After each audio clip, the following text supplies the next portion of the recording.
Hey folks, Tony Mack with T-Mac Actual. We'll throw some numbers at you real quick. 30%.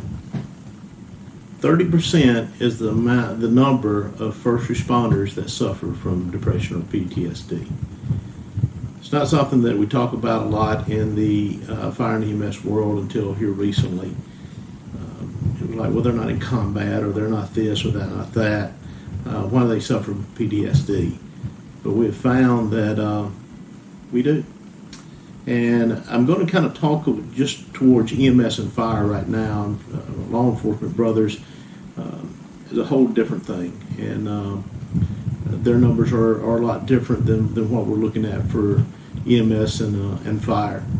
30% of first responders suffer from depression, some form of depression or PTSD. 3.7% of Americans have thought about suicide. That number jumps to right at 7% first responders. It's a lot. Why does this affect us? Why does PTSD come in to play here? You have to think that we see probably more in a year, or some more in a month, of the worst that could be out there than most people see in a lifetime. And as this kind of comes into and plays into over and over and over and over again, it starts to affect us. We're human. Sometimes that's we don't want to admit that, but we are. We're human. We've heard that, well, it's just part of the job. You know, if you can't stand the heat, stay out the kitchen. You know, these are these old sayings that they're not true. They're not right. We don't need to pay any attention to that. You know, we see what happened. We got to these numbers because we had that attitude about PTSD and it not affecting us.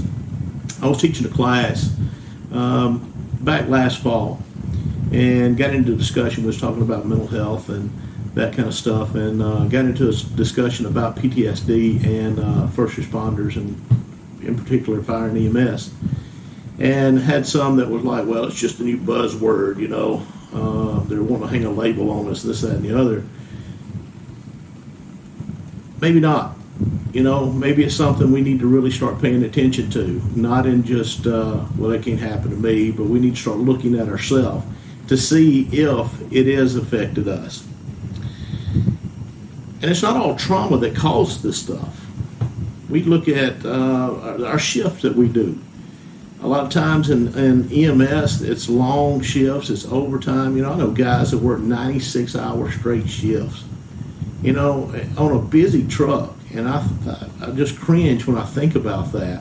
Think about that fatigue level that's kicking in there and the lack of sleep.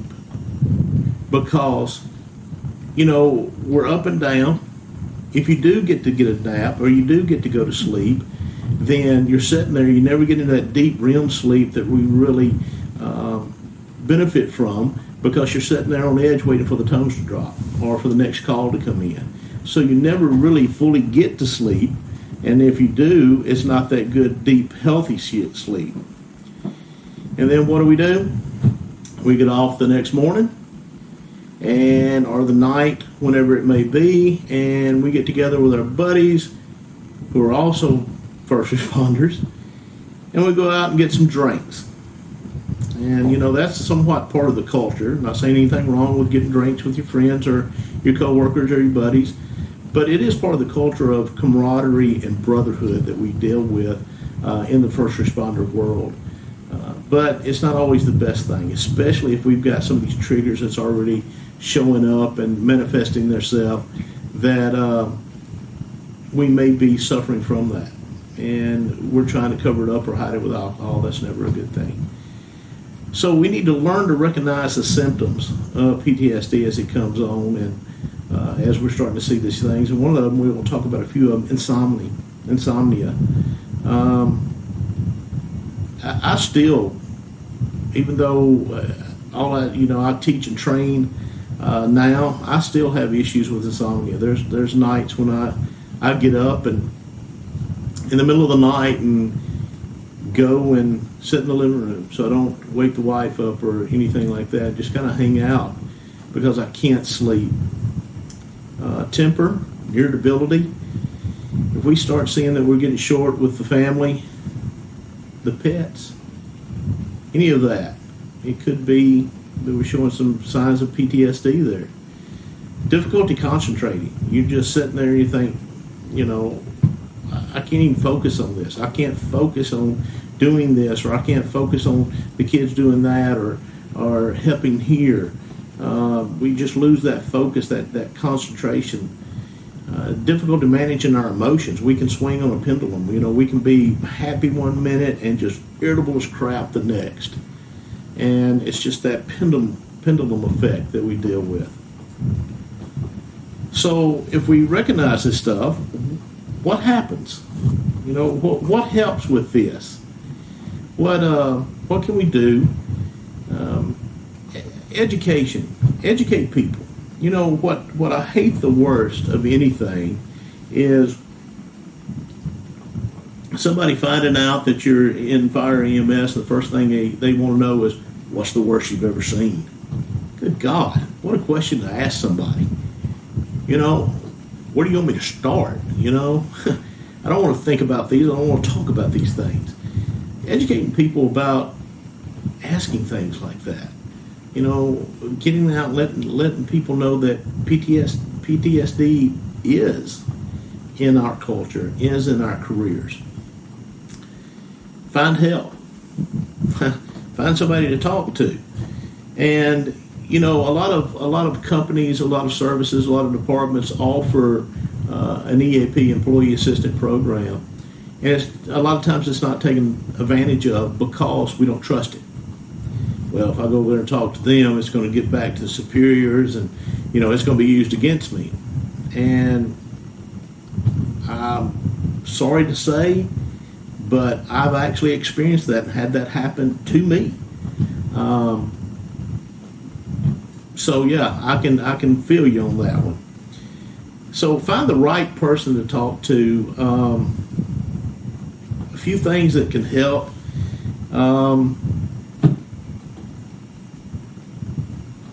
Ask yourself, who do I want to talk to? Do I want to talk to a male? Do I want to talk to a female? And it gets kind of tough here because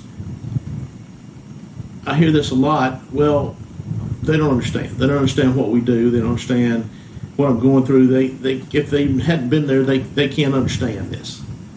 Okay, I get that.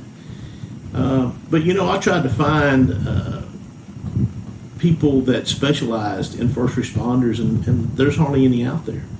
They're almost impossible to find. So you may not be able to find somebody that was a paramedic on the street for 30 years or fought fire for 25 years and become a counselor or a therapist or anything like that. You may not be able to find that, but you can find somebody that you can talk to that can relate. So ask yourself, do I want to talk to a male? Do I want to talk to a female? What am I going to feel more comfortable with? You got 3 types of people that kind of specialize in this. We've got counselors, you've got psychologists, and you have psychiatrists. So what's the difference between those? Counselor is just kind of somebody that's trained to kind of talk and listen and kind of guide you on the right way. A psychologist is actually a doctor that may be able to dive more into problems there. And then you have a psychiatrist who is a doctor also, but they can actually prescribe meds. There's a lot of people, I don't want to be fed a bunch of pills or anything like that. Then maybe a psychologist is your way to go, or a counselor may be your way to go. Find out what they specialize in. There's not one doctor that does it all. Some do addiction, some do family counseling. Look for one that specializes in PTSD. There are some of those out there. And then do your research on them. Google them. check social media, see what's going on in their life. See, if this is somebody I want to talk to. And don't rely on referrals. Everybody's got a referral, especially in first responder. Everybody knows a roofer, a plumber, or a counselor, or a therapist, or an insurance help. Everybody knows somebody. Don't always just go on referrals. Do your research. Really research this, because this is going to be something that's going to be important for your health and your longevity of your career and your longevity of your life. Because once this PTSD kicks in, it can affect everything from work to home. Your entire life can be affected by it. Again, call and see if they're even taking new patients. May or may not take insurance. There's a thing there. Hate to say this, you may have to go out of pocket for this. Sometimes that's difficult, because I know what your paychecks look like for the most part.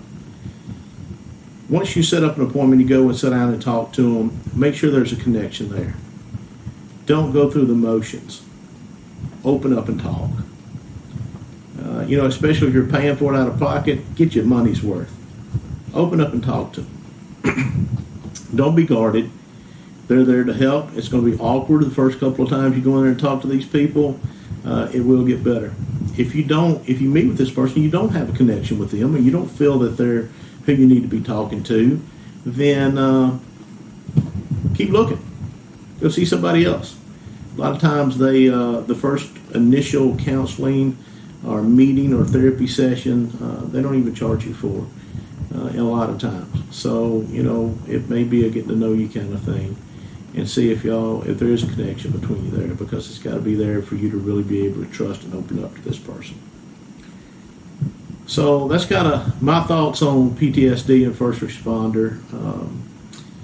Code Green campaign is a resource you can use. You can look it up on the internet. They have a lot of good resources. They even have some referrals. There's that referral word.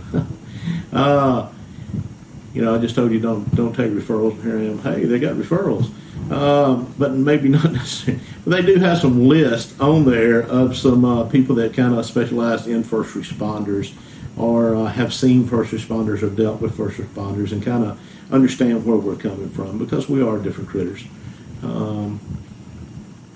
We're built differently, and I get that. So hope this helps somebody out there.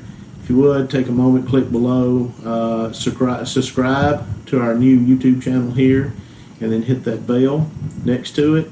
We'll put some links down below that may help you, like Code Green campaign and stuff, and links to some stuff we've got going on. But other than that, stay safe, train hard. We'll see you later.